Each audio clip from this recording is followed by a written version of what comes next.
Olá, olá! Então hoje vamos finalizar o nosso itinerário sobre o primeiro capítulo da encíclica do Papa Francisco, a Laudato Si. Hoje a gente vai falar um pouco mais das relações humanas, porque a relação do homem com a natureza interfere bastante na relação também do homem com o homem, uma vez que está tudo conectado. Então vamos começar a refletir um pouquinho sobre a deteriorização da qualidade de vida humana e a degradação social. Através da degradação da natureza, estamos vivendo também uma degradação natural. Tendo em vista que o ser humano é também uma criatura deste mundo, que tem uma dignidade especial e um direito a viver. Direito de viver e direito de ser feliz. Os efeitos da degradação ambiental e do modelo atual de desenvolvimento e da cultura de descarte acaba um pouco com a qualidade de vida e a felicidade dessas pessoas. Precisamos conversar sobre isso. Muitas cidades se tornaram ambientes insalubres para se viver. Problemas de poluição, problemas de transporte, congestionamentos, poluição sonora, visual. Muitas cidades são grandes estruturas que não funcionam, simplesmente não funcionam. Gasta energia em excesso, água em excesso. Há bairros que, embora construídos recentemente, apresentam-se muito congestionados e desordenados. Trouxemos desordem para a nossa vida, nosso cotidiano. Não é conveniente para os habitantes do planeta viver cada vez mais submerso no asfalto, no cimento, em cinza, cinza, cinza. Estamos desmatando nossas áreas verdes. E as poucas que restam estão em áreas residenciais e parques particulares. Regiões particulares em que nem todo mundo tem acesso, principalmente os pobres. Estamos desmatando nossas cidades e deixando as partes ricas, as partes verdes e naturais para os ricos, para aqueles que têm uma condição de se inserir nesses ambientes. Estamos privando o pobre de uma vida saudável. O crescimento dos últimos séculos não significou, em todos os seus aspectos, um progresso intelectual e uma melhoria na qualidade de vida. Entre os componentes sociais da mudança global, inclui-se os efeitos laborais de algumas inovações tecnológicas. Exclusão social, desigualdade no fornecimento e consumo de energia e outros serviços, fragmentação social, aumento de violência, aparecimento de novas formas de agressividade social, narcotráfico, consumo crescente de drogas e várias outras coisas que acabam tirando a qualidade de vida e perdendo a nossa identidade como espécie humana. Precisamos refletir também sobre a desigualdade no planeta, sobre a desigualdade planetária. O ambiente humano e o natural degradam-se em conjunto. Então, à medida que o homem degrada a natureza, ele vai se degradando também. De novo, está tudo conectado. As espécies estão todas conectadas, inclusive as relações humanas. Não podemos enfrentar adequadamente a degradação ambiental se não prestarmos atenção às causas que têm a ver com a degradação humana e social. Até porque o ambiente está sendo degradado porque, primeiramente, houve uma degradação humana e social. Então, a degradação do ambiente é uma consequência. E talvez, se a gente corrige a degradação humana e social, a gente preserva também o ambiente. A deteriorização do ambiente e a sociedade afetam com mais severidade os pobres. Eu vou esgotando os recursos de subsistência das populações mais pobres. Eu vou eliminando e poluindo os mares, tirando os recursos que o mar pode fornecer a um trabalhador. Eu vou retirando a qualidade das espécies de peixe, de crustáceo. Eu tenho um prejuízo das pessoas que vivem em pesca artesanal. A poluição da água que afeta os pobres, que não têm a capacidade e a possibilidade de comprar água engarrafada. Vão acabar bebendo aquela água que está ali mesmo, aquela água muitas vezes insalubre, que vai gerar doenças, diminuindo a qualidade de vida.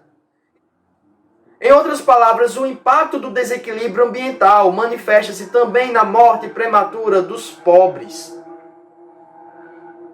Também é uma forma de impacto ambiental. Os pobres, aqueles que são bastante mencionados nos debates políticos, todo ano de eleição a gente escuta muito falar nisso, tanto os debates políticos quanto econômicos, eles são muito frequentemente conversados, mas com frequência parece que seus problemas são apresentados como um apêndice, como uma questão que se acrescenta quase que por obrigação, ou como efeitos colaterais, simples e meros efeitos colaterais. Na hora da implementação concreta, na hora de se fazer algo relativamente sério e efetivo, isso não é feito. Eles ficam em último lugar. Isso deve-se, em parte, ao fato de que muitos profissionais, formadores de opinião, meios de comunicação, políticos e grandes centros de poder estão localizados longe de áreas urbanas isoladas, longe, distante do convívio com os pobres. Você tem contato direto com os problemas reais da cidade. Muitas autoridades e pessoas influentes moram em regiões que não há problema. Regiões verdes, regiões sem congestionamento, regiões isoladas e afastadas da vida real em que as pessoas, a maioria delas, inclusive os pobres, estão inseridas. Não podemos deixar de reconhecer que uma verdadeira abordagem ecológica sempre se torna uma abordagem social. Sempre. Deve integrar a justiça nos debates sobre o meio ambiente, para ouvir tanto o clamor dos pobres quanto o clamor da terra. Que o meio ambiente também esteja nos nossos debates eleitorais, nos debates econômicos, mas também que eles não fiquem só nos debates, eles também possam ir para o campo da ação. Em vez de resolver o problema dos pobres e pensar num mundo diferente, alguns, de forma muito errada, limitam-se a propor uma redução de natalidade. Existem alguns locais em que dizem que transferem a culpa pela população que está crescendo. Culpar o incremento demográfico, ao invés do consumismo exacerbado e seletivo de alguns, é uma forma de não enfrentar problema. Eu não estou enfrentando o problema, nem estou disposto a enfrentar esse problema. Eu só estou transferindo essa obrigação para uma outra situação. Se nossa postura consumista e exploradora do ambiente não for mudada, de nada adiantará um controle demográfico. Uma vez que sem a devida metanoia em que devemos ter, os problemas retornarão. Eu posso ter 20% da população de hoje. Se esses 20% não mudarem a sua mentalidade, a sua relação humana, social e ambiental, vamos continuar tendo esse mesmo problema ambiental, social e cultural que nós temos. Um exemplo disso, particular disso, de forma simples, é o desperdício alimentar. Quanto de desperdício existe? Sabemos que se desperdiça aproximadamente 1/3 dos alimentos produzidos. E tantos pobres que existem, a gente desperdiça 1/3 dos alimentos que nós produzimos. Esse desperdício, o Papa Francisco lembra, é como se fosse, esse alimento desperdiçado é como se fosse roubado do pobre. Como se eu estivesse roubando da mesa do pobre. A desigualdade não afeta apenas os indivíduos, mas países inteiros. E nos obriga a pensar numa ética das relações internacionais. De modo especial, é preciso calcular o espaço ambiental de todo o planeta para depositar recursos gasosos que se forem acumulados ao longo dos 2 séculos e criar uma situação que agora afeta todos os países do mundo. Situação essa que já foi comentada aqui. Questão do aquecimento global, causado pelo enorme consumo de países ricos. Esses consumos têm efeito não só nos países ricos, mas em todo o planeta, especialmente os mais pobres, como a África. Lá na África já nota-se um aumento de temperatura que junto com a seca tem efeitos desastrosos. E a isso a gente acrescenta ainda os danos causados pela exportação de resíduos sólidos e líquidos tóxicos para países em vias de desenvolvimento.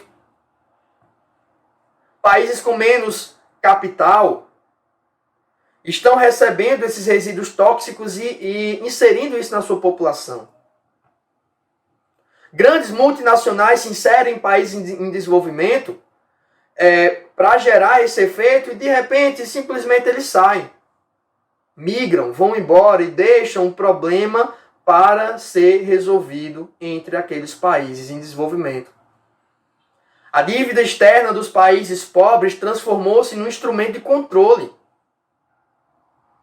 Eu posso controlar esse país pelo que ele me deve. Então vivemos uma degradação humana, degradação social, vivemos uma fase de fraqueza de relações. Essas situações provocam os gemidos da irmã terra, que se unem aos gemidos dos abandonados do mundo. Como um lamento que reclama de nós outro rumo. Precisamos ir para outro rumo. Nunca maltratamos e ferimos tanto a nossa casa comum, como nos últimos 2 séculos. Mas somos chamados a tornar-nos instrumentos de Deus, para que o nosso planeta seja hoje como Ele sonhou há um tempo atrás, quando Ele criou. Precisamos ser esse instrumento. Precisamos ser plenos colaboradores para o seu projeto de paz, beleza e plenitude. Somos convidados a essa missão. E você, ao me escutar isso e a escutar todas as reflexões que vão ser feitas após as minhas, que você possa entrar também nessa metanoia e contribuir um pouquinho, com o seu pouco, com a sua oferta da viúva, para um mundo melhor, para um ambiente melhor, menos poluído, com mais diversidade, em um clima ameno, em uma poluição quase inexistente, em uma água potável, rica e ofertada para todos. Que possamos viver nesse mundo harmonioso, preterido por Deus desde o início da sua criação. Então, é com essa esperança que eu encerro hoje essa nossa reflexão e encerro e concluo com as palavras do Papa. Sobre muitas questões concretas, a igreja não tem motivo para propor uma palavra definitiva. Entende que deve escutar e promover o debate honesto entre os cientistas, respeitando a diversidade das opiniões. Basta, continua o Papa, olhar a realidade com sinceridade, para ver que há uma grande deteriorização da casa comum. É só preciso isso, sinceridade. A esperança convida-nos a reconhecer que sempre há uma saída. Sempre podemos mudar de rumo, nunca é tarde. Sempre podemos fazer alguma coisa para resolver os problemas. Que possamos fazer isso logo e agora.